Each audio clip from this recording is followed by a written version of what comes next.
በጣም ሀብታም ነው። ኧረ እባክሽ ስለዚህ ሸዋግሌዎቹ ምንም ያዋሹት ነገር የለም ነው የምትይ? ምንም የጨመሩት ነገር የለም። እያንዳንዱ ነገር እውነት ነው። አይ ፈጣሪ ይገርማል። ለመጀመሪያ ጊዜ የሆነ ሽምግልና አየሁ ማለት እኮ እንዴ። ሪች ምን ነው ዝም አልሽ? ቤቱን አልወደድሽውም እንዴ? አረ በጣም ወድጄዋለሁ። የምሬን ነው የምልሽ። አንቺ በጣም እድለኛ ሴት ነሽ። ሀብታም ሰው ስላገባው ሳይሆን ዶክተርን የመሰለ ሰው ስላገባው ነው እድለኝነቴ። ግን ገና ሳትጋቢ እኛን እዚህ ይዘሽ መምጣትሽ ጥሩ ነው። ማለቴ ማዘሩ ምናምን እኮ ከች እንዳይሉ ብዬ እኮ። አታስቡ፣ እናቱ ለሰርጉ የሚሆን አንዳንድ ነገር ለማምጣት ወደ ክፍለ ሀገር ሄደዋል። ስለዚህ ምንም አይነት ሀሳብ አይጓችሁ እና ዘና በይ። አትይኝም? አትፍረጂብኝ። አማት ቤት መቀመጥ ምን ያህል ቴረር እንደሚለቅ እናቴ ለአንድን ቀን ቢሆን አይቼዋለሁ።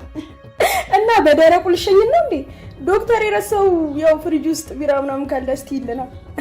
እሱ እንኳን የሚጠፋ አይመስለኝም። እንደውም ለጨዋታው ይሆናል።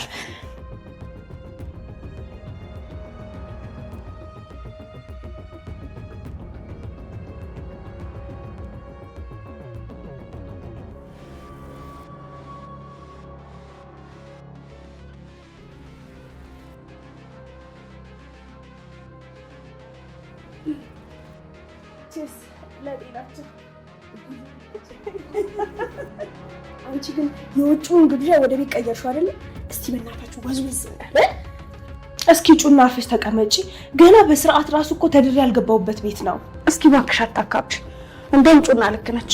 ትንሽ መወዛወዝ አለብሽ። ትንሽ አለምሽ ዛሬ ነው ዛሬ፣ አለምሽ ዛሬ ነው ዛሬ። ኦሆ እቴ እየጎረ አማችሽ እታቲ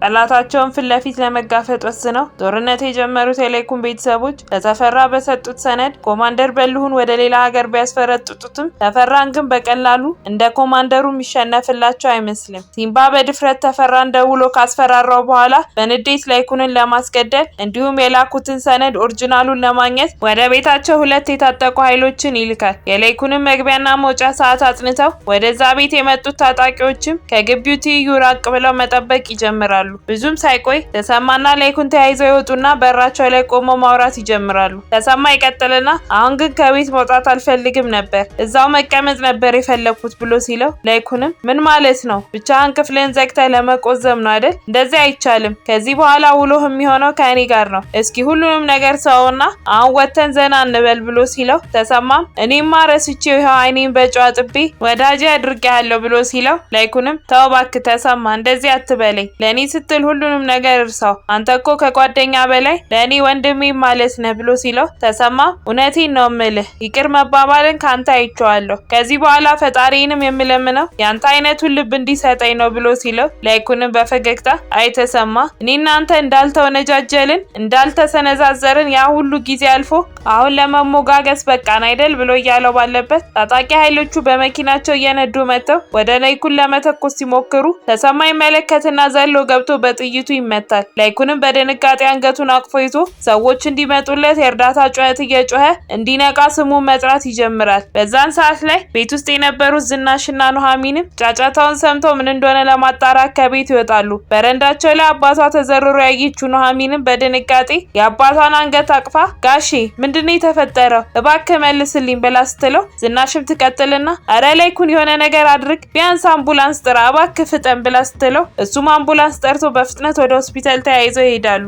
ተሰማ ወደ ቀዶ ጥገና ክፍል ከገባ በኋላ ሁሉም ተሰብስበው ማውራት ይጀምራሉ። ናሆም ይቀጥልና ቆይ ግን ለመሆኑ ሰዎቹን አይታችኋቸዋል ብሎ ሲጠይቅ ላይኩንም በደንብ አላየኋቸውም፣ ግን ደግሞ የተፈራ ካልሆነ ደግሞ የኮማንደር ሰዎች እንደሆኑ እንዲሁ ግልጽ ነው። ጥይቱ የተተኮሰው በግልጽ ለኔ ነበር ብሎ እያለ ባለበት ዶክተሩ ከቀዶ ጥገና ክፍል ይወጣል። ኑሐሚንም በፍጥነት ወደሱ ጋር ትሄድና ዶክተር አባዬ እንዴት ነው እባክህ ምንም አልሆነም በለኝ ብላ ስትለው ዶክተር ፋኑኤልም ጥይቱን አውጥተንለታል፣ ግን አጋጣሚ ሳምባውን ጨርፎ ስላለፈ ተከታታይ ሕክምና ያስፈልገዋል። ምንም አታስቡ፣ ጠንከር ያለ ሕክምና ክትትል ያስፈልገዋል እንጂ ደህና ነው ብሎ ሲላቸው ላይኩንም ተመስገን ፈጣሪ፣ ስለዚህ አሁን የወንጀል ጉዳዩ ብቻ ነው አስቸኳይ መፍትሄ የሚያስፈልገው ብሎ ሲለው ዶክተሩም በነገራችን ላይ እንደዚህ አይነት ወንጀል ነክ ጉዳይ ሲገጥመን ለፖሊሶች የማሳወቅ ግዴታ አለብን፣ ያንን ብናደርግ ቅር አይላችሁም አይደል ብሎ ሲጠይቃቸው ላይኩንም የወልድ ዶክተር ከዚህ በፊት ቤተሰባችንን በጣም ሲያተራምስ የነበረ አንድ የፖሊሶች አዛዥ አለ። ስሙም ኮማንደር በልሁ ይባላል። ምናልባት ፖሊስ ጋር ሲደወል የራሱን ሰዎች እንዳይልክ ነው ስጋቴ። እባክህ ዶክተር ከተቻለ ነገሮች እስኪጣሩ ድረስ ሪፖርቱን በተወሰነ ለማዘግየት ሞክር ብሎ ሲጠይቀው ፋኑኤልም እኔ አሰራሩን ልንገራችሁ ብዬ እንጂ ነገሩ እንኳን ያን ያህል አስቸኳይ አይደለም።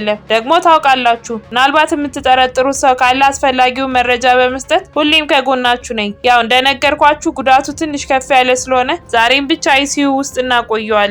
ነገ ከማገገሚያው ሲወጣ ሁላችሁም ታዩታላችሁ። ጥይቱ ሳምባውን ብቻ ጨርፎ ማለፉ ተፈራን እድለኛ ያደርገዋል። ልቡን የማግኘት እድል ነበረው።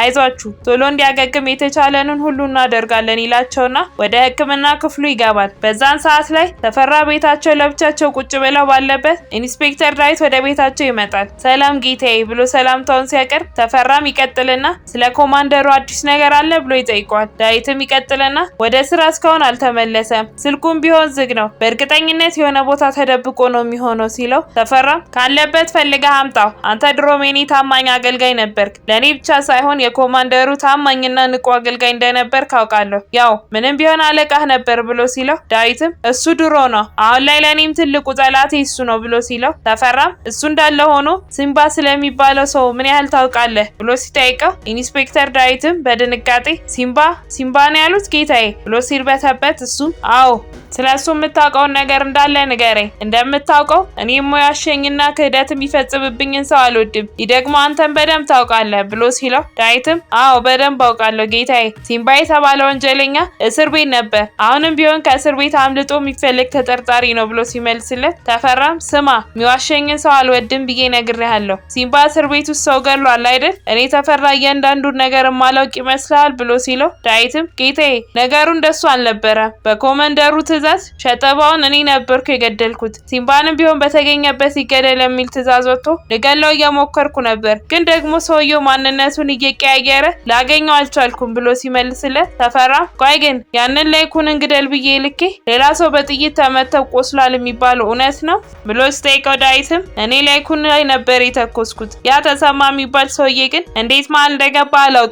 ጥይቱ እሱ መጥቶ አሁን ቆስሎ ሆስፒታል ገብቷል ብሎ ሲመልስለት ተፈራም ስለዚህ አሁን ሁለት ስራ ሰጣለሁ። የመጀመሪያው ስራ ተሰማ እዛው ባለበት ሆስፒታል ገብተህ እንድትጨርሰው ነው። ሁለተኛው ደግሞ ያሲምባ የሚባለው ሰውዬ በህይወት እንዳለ ወደ እኔ ይዘህልኝ ትመጣለህ። ሌላም የምጨምርልህ ትዕዛዝ ከላይኩን ቤት የምታመጣልኝ ሰነድ አለ። የሚያግዝ ሰው ከፈለግ ከኔ መጠቀም ትችላለህ፣ ግን የሚቀልህ እዛ ቤት ውስጥ ህገወጥ ነገር ተሰርቷል ብለህ ቤቱን መፈተሽ ነው። የፍርድ ቤት ማዘዣ ትዕዛዝ ካስቸገረ እኔ ጨርስልሃለሁ። አሁን ቤቴን ለቀህ ውጣ ብሎ ያባርረዋል። ከሰዓታት በኋላም ሲምባ ዛፍ ስር ተደብቆ አንድ ሰው መከታተል ይጀምራል። ሰውየውም ተፈራ ነበር። ይቀጥልና በመጨረሻም ተገናኘን አይደል? ሲመስለኝ ከዚህ በኋላ ያለው ጦርነት ከአንተ ጋር ነው ብሎ እያለ እዛው ተደብቆ ባለበት ኢንስፔክተር ዳዊትን ከሩቁ ይመለከተዋል። እንዴ ቆይ ይህ ዳዊት አይደለም እንዴ? ይህንን በፍጹም ማመን አልችልም። ለአቶ ተፈራ በድብቅ እየሰራ ነው ማለት ነው። ነገሮች ወደ አንድ አቅጣጫ እየሄዱ ነው ይልና ስለ ሁኔታው አንድ በአንድ መከታተል ይጀምራል። ከዚህም በኋላ ነው ሲምባ ኢንስፔክተር ዳዊትን ደብድቦ አንድ ቤት ውስጥ እጁና እግሩን አስሮ ያስቀመጠው። ናሆምና ሲምባ ሆነው ከኢንስፔክተር ዳዊት ብዙ መረጃዎችን መሰብሰብ ጀምረዋል። በቀጣይ ምን የሚፈጠር ይመስላችኋል? ሀሳብ እንዲሁም አስተያየታችሁን ኮሜንት ላይ ጻፉልን።